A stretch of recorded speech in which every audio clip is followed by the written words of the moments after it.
ମୁଁ ଭାବୁଥିଲି ରାଜନୀତି ବିଷୟରେ କେବେ କୌଣସି ଆଉ ମନ୍ତବ୍ୟ ଦେବି ନାହିଁ, କିନ୍ତୁ ଏବେ ଯେଉଁ ଘଟଣା ଘଟୁଛି ସେ ବିଷୟରେ ମୋତେ ଦୀପଦ କହିବା ଉଚିତ।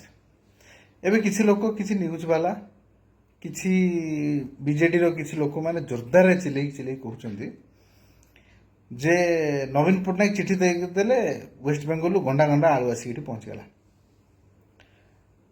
ନବୀନ ପଟ୍ଟନାୟକ କହିବା ବହୁ ପୂର୍ବରୁ ମୋହନ ମାଝୀ ମୁଖ୍ୟମନ୍ତ୍ରୀ ମହୋଦୟ ନବୀନ ଯେଉଁ ମମତା ବାନାର୍ଜୀଙ୍କୁ ଚିଠି ଲେଖିଥିଲେ। ମୋହନ ମାଝୀ ଫୋନ୍ ବି କରିଥିଲେ, ଅନୁରୋଧ କରିଥିଲେ, ବହୁବାର କହିଥିଲେ। ମୋର ଗୋଟେ କଥା ହେଉଛି,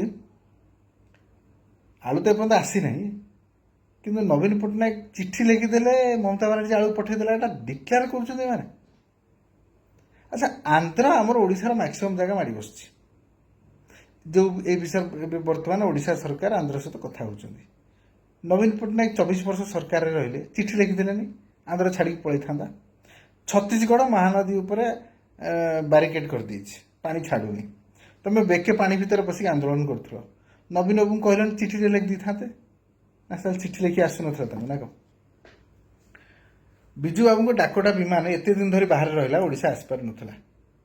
ନବୀନ ବାବୁ ଚିଠି ଲେଖିଦେଲେନି, ପଳେଇ ଆସିଥାନ୍ତା ନା? ସେତେବେଳେ ଚିଠି ଲେଖା ଆସୁନଥିଲା ତାଙ୍କୁ।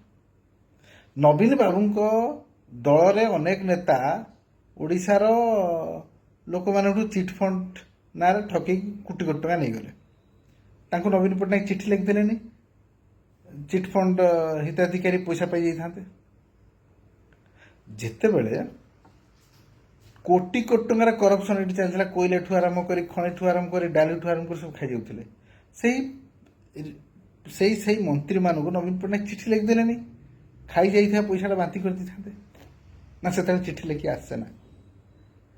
24 ବର୍ଷ ସରକାରରେ ରହିଲ, ଗୋଟେ କୋଲ୍ଡ ଷ୍ଟୋରେଜ ତମେ କରିପାରିଲନି। 24 ବର୍ଷ ସରକାର ଭିତରେ ଆଳୁ ଚାଷର ଅଭିବୃଦ୍ଧି ତମେ କରିପାରିଲନି। ତମେ ଆନ୍ଧ୍ର ଉପରେ ନିର୍ଭର କରୁଛ ମାଛ ପାଇଁ, ପରିବା ପାଇଁ, ଚାଉଳ ପାଇଁ। ୱେଷ୍ଟବେଙ୍ଗଲ ଉପରେ ନିର୍ଭର କରୁଛ ପରିବା ପାଇଁ, ଆଳୁ ପାଇଁ, ପିଆଜ ପାଇଁ। ନାସିକଠୁ ପିଆଜ ଆସିବ, ଓଡ଼ିଶାରେ ଆମର ପିଆଜ ଚାଷର ବି ଅଭିବୃଦ୍ଧି ତମେ କରିପାରିଲ ନାହିଁ 24 ବର୍ଷ ହେଲା। 32 ବର୍ଷ ଆସିଥିବା ସରକାରକୁ ତୁମେ ପ୍ରଶ୍ନ କରୁଛ, ଆଳୁ କାହିଁ ଚାଷ କରୁନ, ଆଳୁ କାହିଁ ହେଇପାରୁନି, ଆଳୁ ରେଟ୍ ବଢ଼ିଲା। 2 ବର୍ଷ ତଳେ ଯେତେବେଳେ ଓଡ଼ିଶାରେ ଆଳୁ କିଲୋ 60 ଟଙ୍କା ହେଇଯାଇଥିଲା, ନବୀନ ବାବୁଙ୍କୁ ଚିଠି ଲେଖି ଆସୁନଥିଲା? କାହିଁ କୌଣସି ମମତା ବାନାର୍ଜୀଙ୍କୁ ଚିଠି ଲେଖିଲେନି? କି ନିକୃଷ୍ଟ ରାଜନୀତି ତମର ଭାଇ।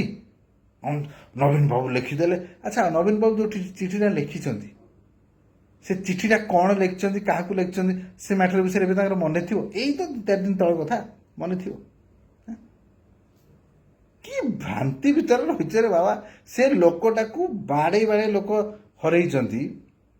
ଗୋଟେ ଜାଗାରୁ 18,000 ଭୋଟରେ ସେ ହାରିଛନ୍ତି, ଆଉ ଗୋଟେ ଜାଗାରୁ 3200 ଭୋଟରେ ବାଇଚାନ୍ସ ଜିତିଛନ୍ତି, ଆଉ 2ଟା ପଞ୍ଚାୟତ ଏପଟ ସେପଟ ହେଇଯାଇଥିଲେ ହାରିଯାଇଥାନ୍ତେ। ତମେ କହୁଛ ସେ ଲୋକ ପାଇଁ ତମେ, ସେ ଲୋକ ଚିଠି ଲେଖିଦେଲା, ହାତ ଥରୁଛି, ଚିଠି ଲେଖିଦେଲା, ମମତା ବାନାର୍ଜୀ ପଠେଇଦେଲା, ଆଳୁ ପହଞ୍ଚିନି ତ? ଏଇଟା ମୂର୍ଖ ଗୁଡ଼ା କି